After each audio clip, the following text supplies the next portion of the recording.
Heaven and hell, they are real. How do I know? Because I've experienced them. That kind of sounds crazy, doesn't it? Connor, how have you experienced heaven and hell? Well, heaven and hell are not what you think. See, we get our ideas of heaven and hell from the Bible. We think that we are perfectly interpreting the Bible correctly, but that could not be further from the truth. You see, the Bible actually points to truth. The issue is that we are misinterpreting it. You see, language itself cannot be truth. And if you really contemplate this, you will agree, right? God is infinite. Language is finite. So how can you know God through language? Well, all language can do is point to the truth. It can't be truth. This is why Jesus talked in parables. Okay? He is trying to point to the truth. He is trying to have these parables kind of set off this switch in your head that all of a sudden makes you realize God or realize the truth. So we think the Bible is truth, but that's not quite true. It points to truth. And so you can see, if it's not truth in and of itself and it simply points to truth, well, you can see how people can misinterpret it in so many different ways and believe that it's pointing to things that it's not. Many Christians believe that heaven and hell are two mystical realms, mystical physical realms. But if they have actually read the Bible and interpreted it in a more rational sense, they would not believe this.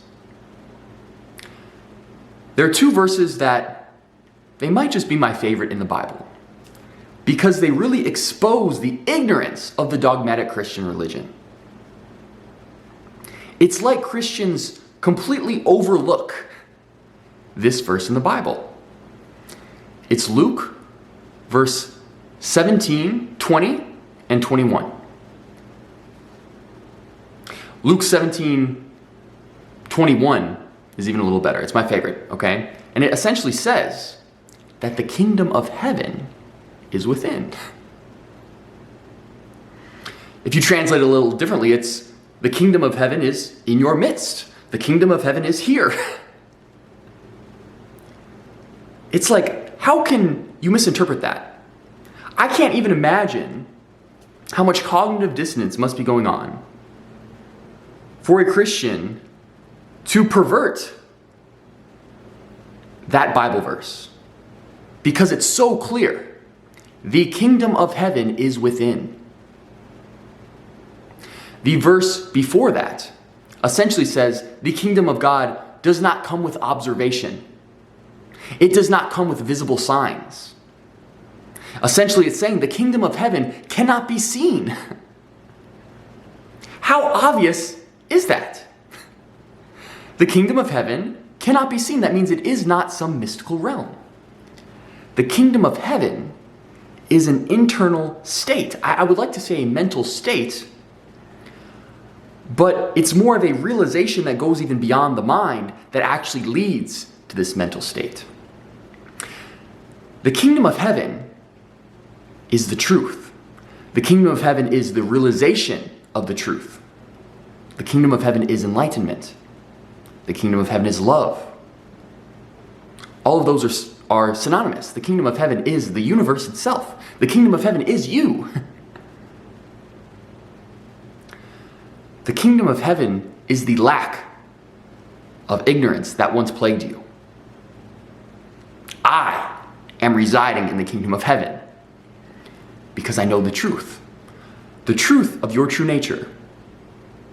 The truth that we are not living in a physical material world, but that we are living in a world made of mind, that we are the creator of this world, that we are God, this infinite mind that is imagining everything, that we are the entire universe, not a fragment of it. This truth leads to the blissful, peaceful mental state that you could consider absolute heaven. Do you see? The kingdom of heaven is within. It is the internal, blissful, peaceful state that you reach when you reach enlightenment. And again, I use enlightenment loosely because enlightenment is more of a journey. This is the thing. The kingdom of heaven is not absolute. There exists absolute heaven, but it is not something that you will ever know or experience. Because heaven, as is hell, I will get to that in a minute, heaven is an asymptote. If you're not a math major, look up what that is. But heaven is an asymptote. What an asymptote is essentially, so you're gradually approaching a point and you get infinitely closer to that point, but you never actually get there. So say this is absolute heaven. Right now you're somewhere along here and you will gradually approach absolute heaven and get infinitely close to it, but never reach it. Okay? So absolute heaven is the cessation of all ignorance,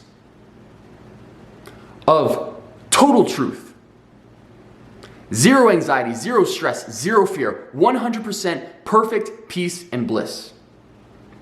You would never want absolute heaven. Why?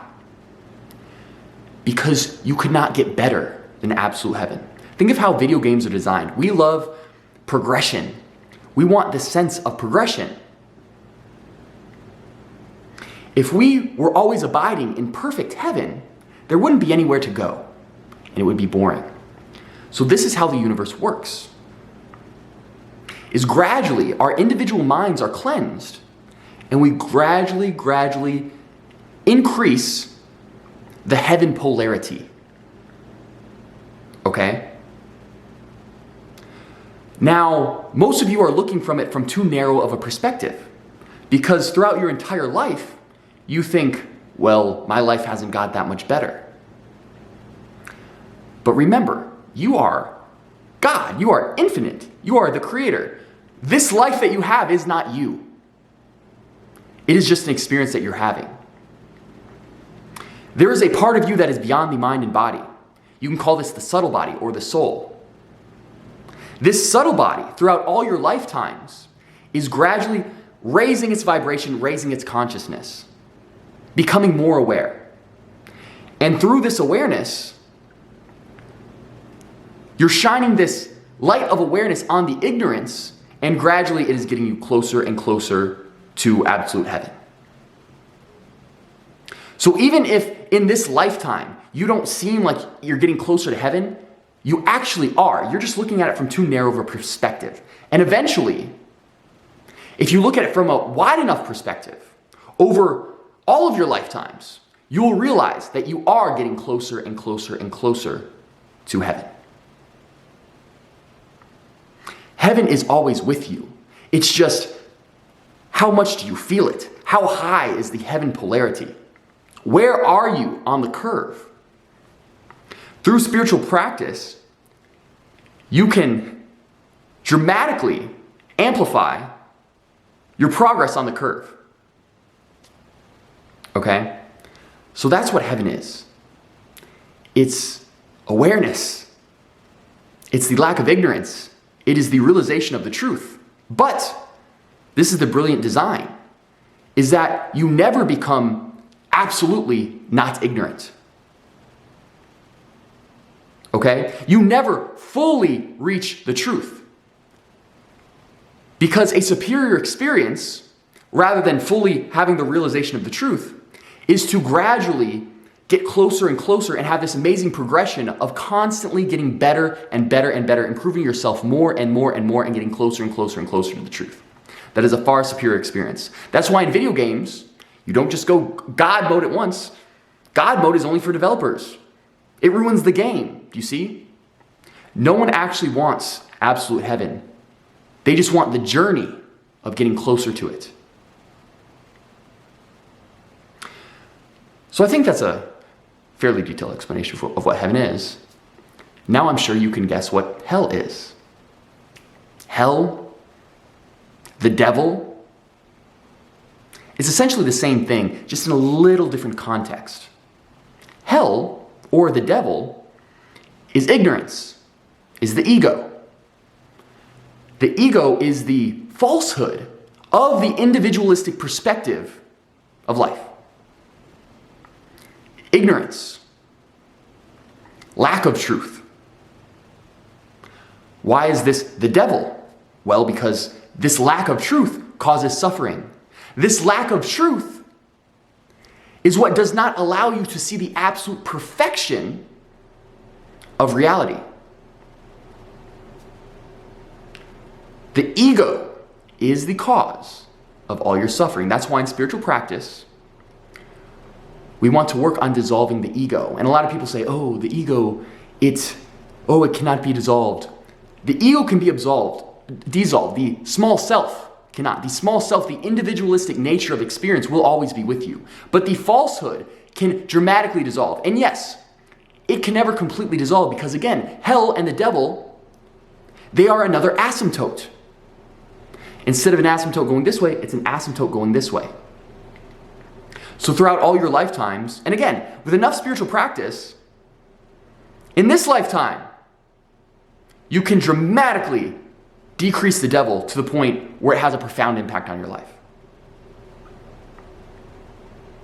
Awareness is the devil's Achilles heel. The more aware you become, the more you start to realize the truth about the nature of existence. The truth that you are God, that you are existence itself, that you are consciousness, that you are not a fragment of the universe, but the entire thing. And gradually this devil, this ego, gets less and less and less and less. So that is what the devil is. The devil is the ego. And it causes all the suffering. But the devil is not some mystical being that is separate from you. The devil is this construct, this psychological construct that you have constructed. The ego does not actually exist. The devil does not actually exist in a form other than a concept. But although it does exist as a concept, that in a sense means that it does exist. But there is nothing that is actually keeping you from finding the kingdom of heaven other than yourself. You have constructed this artificial identity, this falsehood, this ego that tries to stay constant. It's faking being an entity. It's not a real entity. The only real entity is you. There's only one entity in existence, and that is you. That is God. So that is what the devil, that is what ego, that is what hell is. I would say the devil is the ego, and hell is more of the mental state of identifying with the ego. Does that make sense? One and the same, but a slightly different context. Heaven and hell are mental states. Heaven and hell are mental states determined by how aware you are, by how ignorant or aware you are.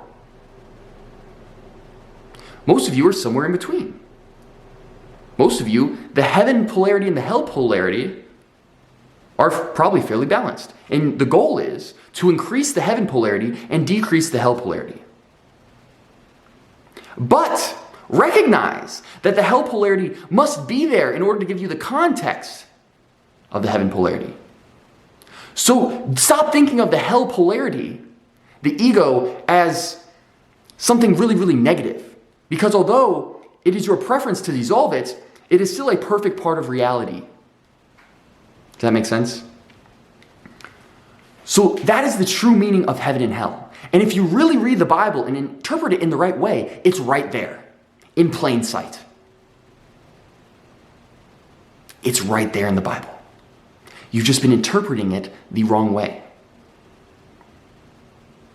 Now, I'll give you a new, even more optimistic perspective. Even though I believe that that is what heaven and hell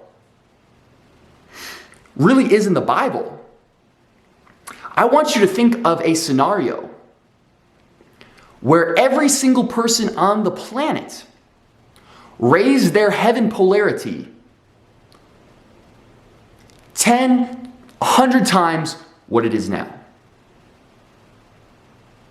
That means that these people who raise their heaven polarity to that level, they're free of anger, stress, anxiety. They see reality as perfect. If every single person had this realization of the truth, if every single person had their mind purified, if every single person was like a Zen Buddhist monk, if every single person saw the perfection of the world and behaved completely morally, what does that make Earth? Well, all of a sudden, whoa, there's a physical heaven too. The physical heaven, again, it's an asymptote. You wouldn't want the physical world to just automatically, boom, it's perfect, it's heaven, because it's boring. Your idea of a physical heaven is boring. You want the constant progression of it getting better and better and better and better. You see? You don't want evil to go all away at once. Because then there would be no way for this incredible experience to get better and better and better and better. Again, it's an asymptote. So when do we really transform into this physical heaven? Well, I would say when the heaven polarity is higher than the hell polarity. Right now, I believe that the hell polarity is outweighing the heaven polarity because we are suffering badly. And the world, again, even though I see it as perfect, because I have a wide enough perspective to see the long-term progression of what is happening, the world from an individualistic perspective, from an egoic perspective, seems very evil right now. The hell polarity is outweighing the heaven polarity, but not for long. We are reaching a turning point. And all of a sudden, when that heaven polarity gets to 51%, we will start to realize the possibilities that we can actually create heaven here on earth. But fundamentally speaking, heaven is within. But of course, if everyone finds heaven within and has a positive heaven polarity rather than a negative hell polarity, the external world starts to become heaven as well. And so that means, what have we been living through all these years? We have been in hell. It seems pretty obvious when you really look back at it. Of course this is hell. You see, we're just so used to the hell that we get numb to it and we think that it's normal. It may be normal, but it can sure change for the better. It can sure get a lot better. Hell is simply when the majority of individuals' internal hell polarity outweighs the heaven polarity. And that's how it's been throughout all of existence so far. And I believe we're reaching a turning point. This is why I'm making these videos. To make you have this incredible realization of what's possible. So you can start raising your heaven polarity. You see? Then when enough people raise their heaven polarity, we can enter a physical heaven.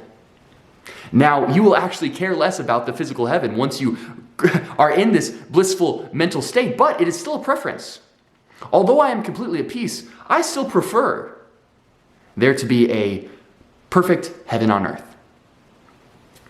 And that is where I believe we are heading.